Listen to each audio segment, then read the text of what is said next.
Gorkhali competition की क्या हो। भारत माता की, भारत माता की। मंच पर उपस्थित हमारे राज्य के जनरल सेक्रेटरी आदरणीय श्री रतिन बोस जी और आज के इस कार्यक्रम के अध्यक्ष हमारे भोलानाथ सिद्ध जी, मनोरंजन मंडलदा, आनंद बर्मन जी, राजू शाह जी, आप तीनों लोग आज इस कार्यक्रम में मौजूद हैं। राज भट्टाचार्य जी, दिलीप बराई जी, राजेंद्र बर्मन जी जो हमारे डिस्ट्रिक्ट के एसटी मोर्चा के अध्यक्ष हैं, और कंचन देवनाथ जी जो हमारे युवाओं के युवा टोली के अध्यक्ष हैं, और साथ ही उनके पिताश्री और हमारे भाजपा के वरिष्ठ कार्यकर्ता और नेता श्री गणेश देवनाथ जी, दिला साहिबा जी, आकाश लामा जी, भोलानाथ सिद्ध जी, मैं पहले भी उनका नाम ले चुका हूं, जो हमारे इस कार्यक्रम के अध्यक्ष भी हैं, कल्याण प्रसाद जी जो हमारे खोरीबारी के मंडल अध्यक्ष हैं, प्रणबस मंडल, उत्तम सिंघा,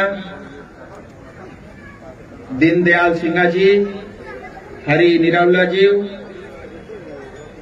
बबलू मजुमदार जी, सरवन जी और प्रताप लामा जी, बबीता दीदी, हमारे को कर्मठ कार्यकर्ता उन्होंने और इसका साथ ही भाजपा का सभी वरिष्ठ कार्यकर्ता, नेतागण, मोर्चा के सब कार्यकर्ता, और इस विशाल जनसभा में बहुत कम समय में तय हुआ और इतने हजारों की संख्या में आए हुए सभी इस क्षेत्र के सब गोरखावासी, हमारे राजवंशी भाई बहन, माता पिता, आदिवासी, बंगला भाषी, हिंदी भाषी, आप सबको मैं कोटि कोटि प्रणाम करता हूं। आप सबका मैं बहुत स्वागत करता हूं।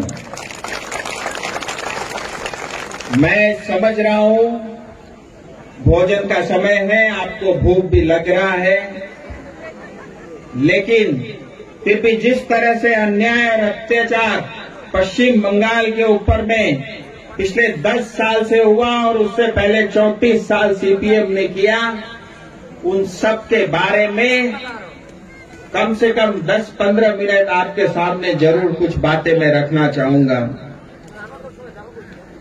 हम सब जानते हैं आज बंगाल में राष्ट्रीय एकता और हमारी भारत की अखंडता दोनों खतरे में है। इसलिए 2021 में भारत को बचाने के लिए, भारत को ताकतवर बनाने के लिए, पश्चिम बंगाल को ताकत बढ़ाने के लिए टीएमसी का जाना बहुत जरूरी है। और जब तक टीएमसी जैसे शासक पश्चिम बंगाल के ऊपर में शासन करते रहेंगे, न तो बंगाल का विकास होगा, न ही भारत देश का विकास होगा।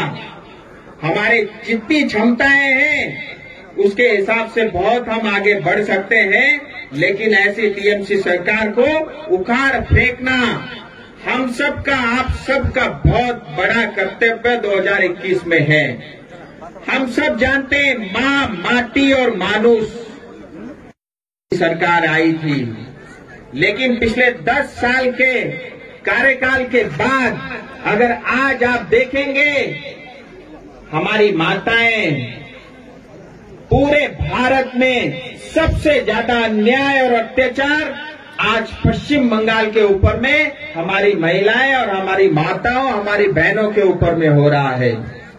2018 नेशनल क्राइम रिपोर्ट के आंकड़े ये कहता है कि पूरे भारत में पश्चिम बंगाल तीसरे नंबर पे है, जहां सबसे ज्यादा महिलाओं के ऊपर में, माताओं के ऊपर में अन्याय और अत्याचार होता है।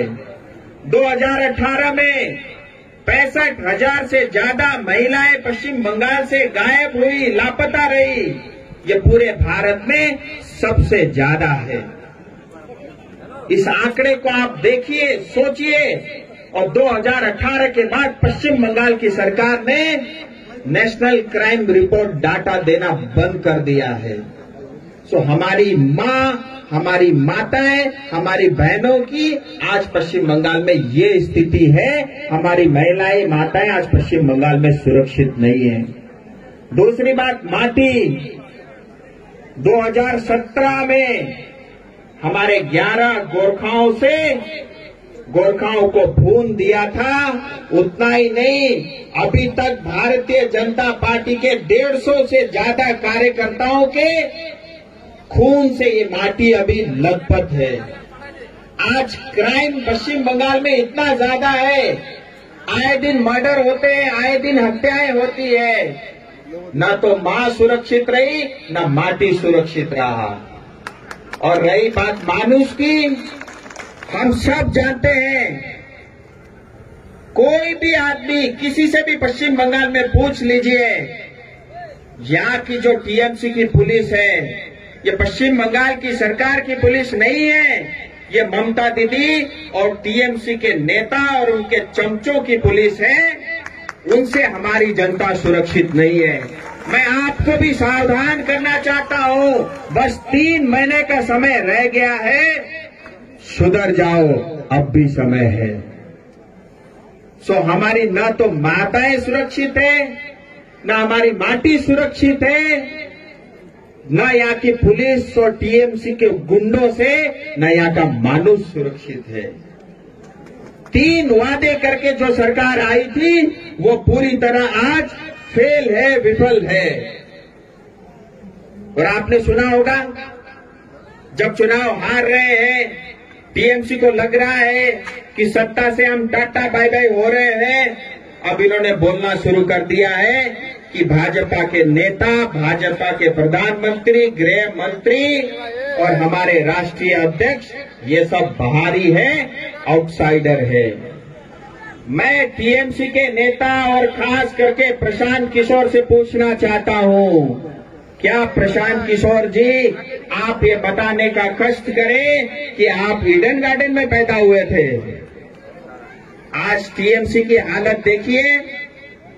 टीएमसी की सरकार चलाने के लिए, उनको राजनीति में सहारा लेने के लिए बाहर से ब्रेन को आउटसोर्स करना पड़ रहा है। आज स्थिति उनकी वो है।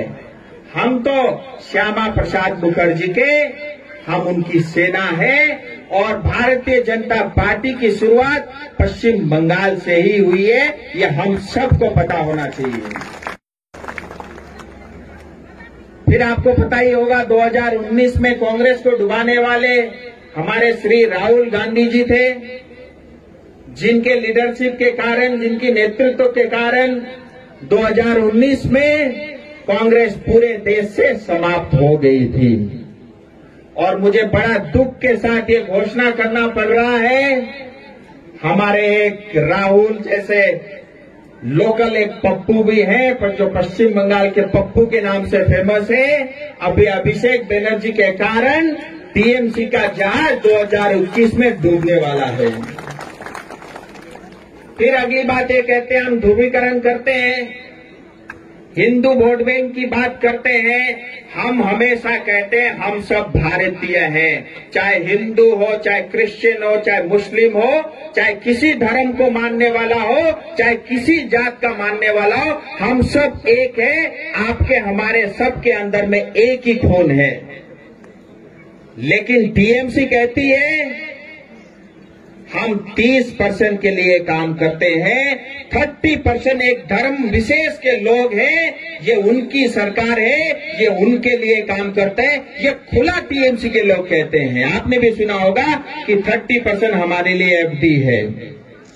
वहीं दूसरी तरफ भारतीय जनता पार्टी, हम 100%, 100% लोगों के लिए काम करते हैं। हम, मैंने जैसा बताया, हम सब एक है, हम सब बराबर है, हम सब भारतीय हैं। सबका साथ, सबका विकास और सबका विश्वास, ये मोदी जी ने जो नारा दिया था, उसी पथ चिन्हों पे हमारे करोड़ों कार्यकर्ता आज भी देश भर में घूम रहे हैं।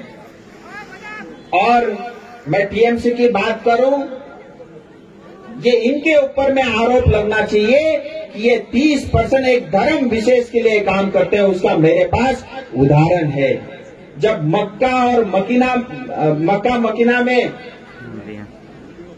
मक्का मस्जिद में लोग शहीद हुए थे, आपको पता होगा, हमारे रोटिंदा को जरूर पता होगा, वहां पे जो लोग मरे थे उनको 10 लाख रुपया मुआवजा दिया गया था।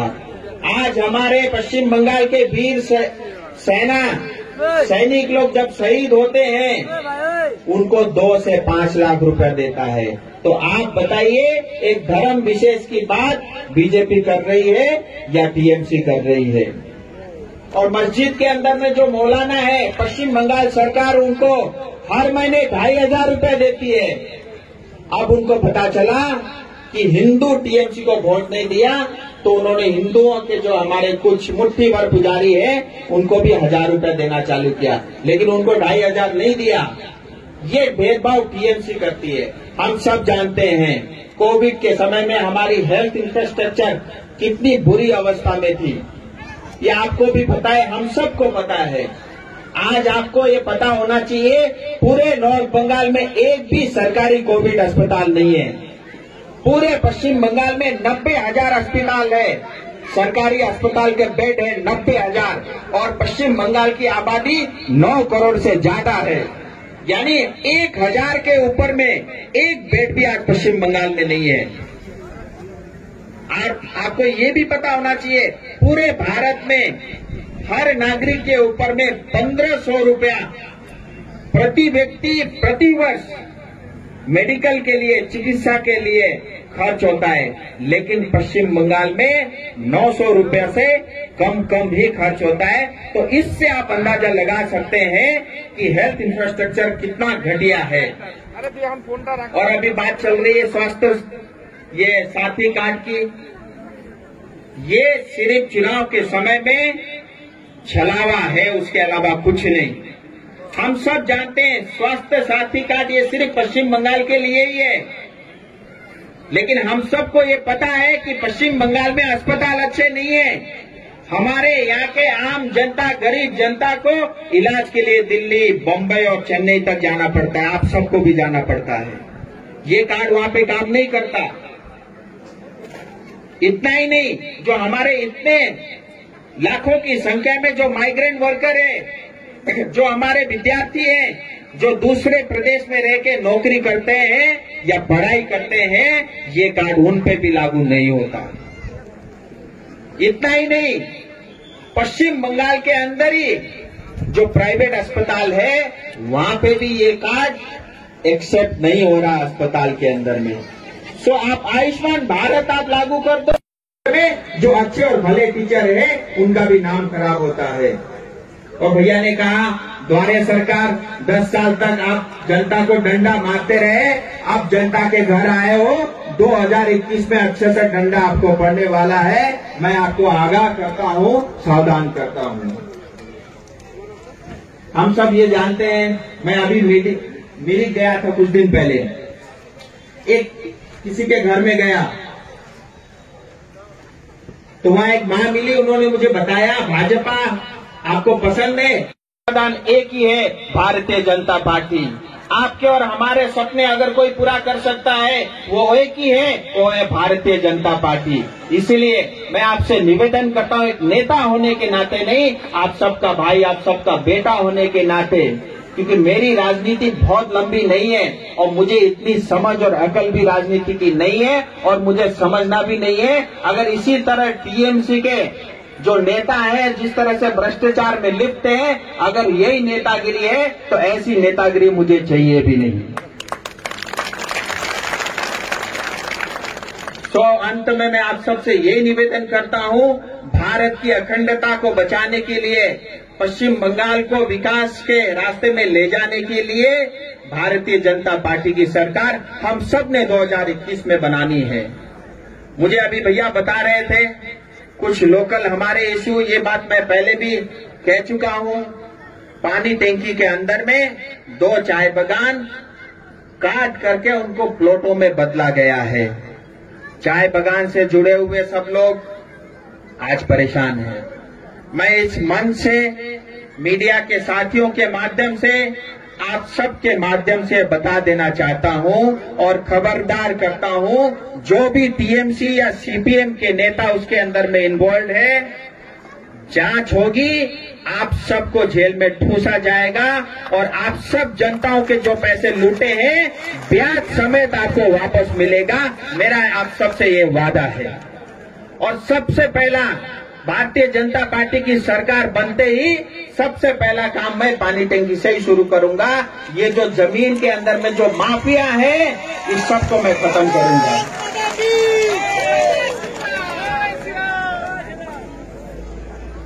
हम सबको, हमारे युवाएं, जो युवा साथी हैं आपके, हमारे परिवार में, उन सबको भी संभालना होगा, क्योंकि इस पूरे क्षेत्र में इतनी ड्रग की स्मगलिंग हो रही है टीएमसी सरकार के द्वारा, उसको भी हमें रोकना है और हमारे युवाओं को भी बचाना है। इसलिए पेरेंट्स का, माताओं का, पिताओं का खास करके आपका विशेष ध्यान होना चाहिए हमारे युवा भाइयों के ऊपर में। और यहाँ पे जो बॉर्डर के अंदर में जो गाय की तस्करी इसी रोड से होकर के होती है, ये सब भी बंद होगा।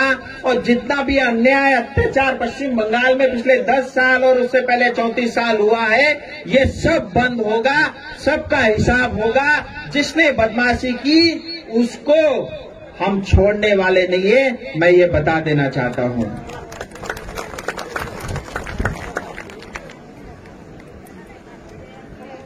अंतमा एक जोड़ा कुरामा आफ्नो मातृभाषामा हजुरहरूको समक्षमा राख्न चाहन्छु। विशेष के हो भन्दा 20 मा एकचोटि फेरि गोर्खा जाति हार्नु परेको छ। तपाईहरुलाई पनि थाहा छ, मलाई पनि थाहा छ, हामी सबैलाई थाहा छ। गोर्खाका लागि केही न केही राम्रो हुने बेलामा यस्तो अडचन आजभन्दा पहिले पनि भएको थियो, अहिले पनि हुँदैछ। तर म तपाईहरुलाई क्षेत्रीको छोराबाट वचन दिँदैछु, हामीहरूको सपना अवश्य पूरा हुन्छ। 2024 भन्दा अगाडि हुन्छ। कसैले पनि कुनै गोर्खाका सन्तानलाई हेप्न पाउँदैनन्, चाहे बंगालमा होस्, चाहे आसाममा होस्, चाहे मणिपुरमा होस्, चाहे देशका कुनै पनि कोनामा होस्, कसैले पनि गोर्खा सन्तानलाई अब उपरान्त हेप्न पाउँदैन। किनभने तपाईहरुका लागि म चौकीदार भएर खडा भएको छु, उभिएको छु। केही पनि समस्या छ भने बताउनुहोस्, त्यसको समस्याको समाधान म अवश्य गर्नेछु। आज पहाडमा हामी सबैलाई थाहा छ, विमल दाजु, हामीका विस्थापित दाजु भाइहरू वापस आउनु भएको छ। हो, उहाँहरू आउनु पर्ने पनि हो, तर आइसकेपछि बीजेपीलाई गाली चाहिँ किन गर्नु? के कारणले गर्नु? के विस्थापित भारतीय जनता पार्टीले बनाएको थियो? के 11 जना हामीहरूका दाजुहरूलाई शहीद भारतीय जनता पार्टीले गरेको थियो? के घर कुड्की गर्ने काम भारतीय जनता पार्टीले गरेको थियो? थिएन। कसले गरेको थियो भन्दा टीएमसी सरकारले गरेको थियो। मार्ने काम ममता बेनर्जीले गरेको थियो। आज त्यही ममता बेनर्जीलाई चीफ मिनिस्टर बनाउनु सक्दैन। हामीहरूको मनले मान्दैन, गोर्खाका आत्माले मान्दैन, मरेर जान्छ, तर टीएमसीलाई भोट दिँदैन। अनि आफ्नो मुख बचाउनका लागि यो राजनीतिक साँठगाँठ हरे 2024 मा त्यतिखेर हेरौँला पनि अरे। म एउटा तपाईलाई वचन दिन्छु, 2024 पनि पर्खिनु पर्दैन। 2024 भन्दा अगाडि नै 11 जनजाति पनि हुन्छ। तपाईको र मेरो, हामीहरूको सबैको सपना पनि अवश्य पूरा हुन्छ। राजनीतिक गठबन्धन होइन, यो स्वार्थको गठबन्धन हो। तपाई र हामीहरूको भोटको बिक्री भएको छ यो पालि पनि। अनि फेरि सांसद बेसी बोले भन्छन्। हेर्नुहोस्, 2019 मा तपाईले यति माया गरेर मलाई दिल्ली पठाउनु भयो।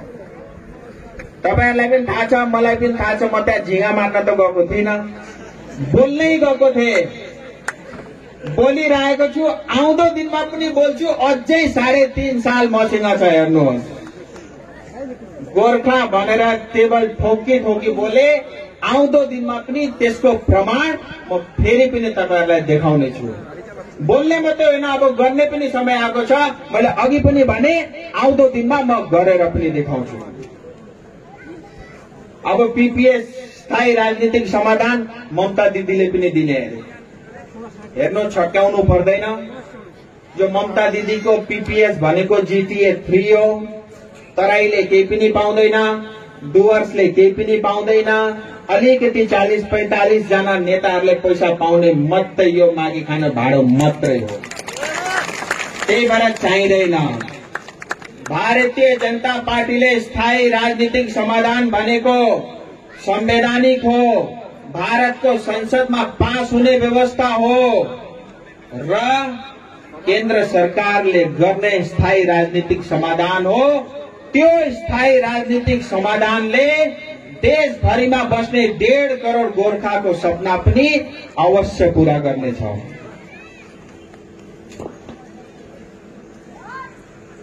सांसद अब रिजाइन गर्नु अरे। मैले अस्ति पनि भने अब गर्दिन। अब त झन् गर्दै गर्दिन।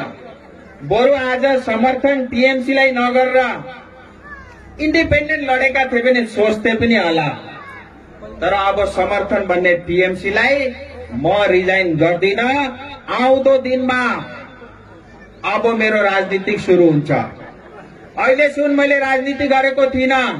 मलाई लाग्थ्यो हामीहरुका दाजुहरू ठीक छन्, बाठा छन्, राजनीति गरिहाल्छन्, म दिल्लीमा बसेर सघाउनु पर्यो भनेर सोचेको थिएँ। तर अब म राजनीति गर्छु। 1.5 करोड़ सम्पूर्ण गोर्खाको राजनीति गर्छु। मणिपुरमा बस्ने गोर्खाको पनि गर्छु, नागाल्यान्डमा बस्ने गोर्खाको पनि गर्छु, पश्चिम बंगालमा बस्ने गोर्खा पनि गर्छु। सम्पूर्ण 1.5 करोड़ गोर्खाको राजनीति गर्छु। मैले अघि पनि भने, फेरि पनि एकचोटि भन्छु, हामीहरुको दुःख सबै मिटेर जानेछ।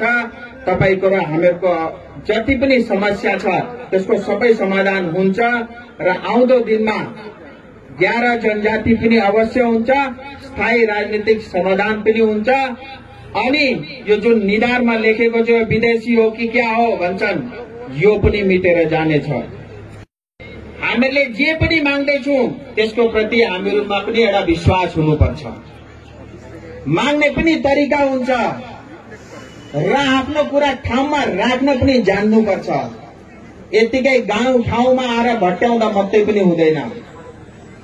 तपाईहरुलाई म यति वचन दिन चाहन्छु, जुन माया तपाईहरुले गर्नुभएको छ, जुन प्रकारको भोटले मलाई 2019 मा जिताउनु भएको छ, म दार्जिलिङको जनताको ऋणी छु र म तपाईहरुको ऋणी किन पनि छु भन्दा तपाईहरुले गर्दा आउँदो दिनमा अब मैले 3.5 सालसम्म सम्पूर्ण 1.5 करोड़ गोर्खाको राजनीति गर्ने पनि मैले समय पाएको छु र मलाई लाग्छ यो मेरा लागि एउटा ठूलो गर्वको कुरा हो। सायद मेरा बाउ आमाले राम्रो काम गरेका थिए होला, त्यही भएर आज मैले तपाईहरुको यो माया पाए र तपाईहरु निश्चिन्त बस्नुहोस्।